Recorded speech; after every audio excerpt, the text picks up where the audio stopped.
दादू मावा खे breaking news ॾींदा हलूं त CI इंचार्ज दादू ऐं SHO मोहंदर अदालती हुकुमनि ते सस्पेंड थी विया आहिनि। जी नाज़रीन, दादू मावा खे ब्रेकिंग न्यूज़ ॾींदा हलूं त CI इंचार्ज दादू ऐं SHO मोहंदर अदालती हुकुमनि ते सस्पेंड थी विया आहिनि। सेशन जज दादू केस जी ॿुधणी ते हाज़ुर न थियण ते SHO मोहंदर ख़ालिद अरबाब ऐं CI इंचार्ज अशरफ शाहानी खे मुअतल करण जा हुकुम जारी करे छॾिया आहिनि। उन हवाले सां असां सां गॾु रिपोर्टर मौजूदु आहे दानिश कुश्क। उन खां मालूम कंदासीं त उन कहिड़ा तफ़सील आहिनि। जी दानिश, आगाह कजो।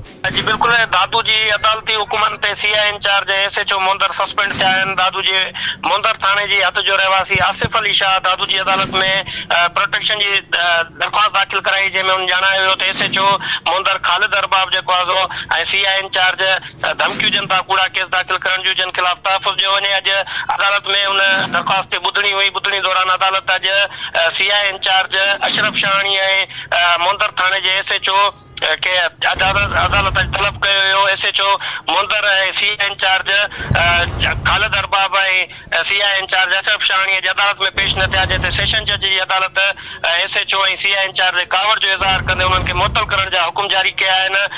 SHO ऐं अशरफ शाहानी CI जेको इंचार्ज आहे उन पारां शहरी आसिफ अली शाह खे धमकियूं ॾिनियूं हुयूं, जंहिं दरख़्वास्त दाख़िल कराई हुई त अशरफ अली शाहानी ऐं ख़ालिद अरबाब SHO मां जान जो ख़तरो आहे, तहफ़ुज़ फराहम कयो वञे। अदालत हुन ॿुधणी दौरान अॼु SHO ऐं CI इंचार्ज खे तलब कयो हुयो, पर CI इंचार्ज ऐं SHO अदालत में पेश न थिया, जंहिं ते अदालत पारां सख़्त कावड़ जो इज़हार कंदे ॿिन्हिनि खे मुअतल करण जा हुकुम जारी कया आहिनि ऐं ॿुधणी 29 जनवरी ताईं मुअतल करे छॾी आहे। जी।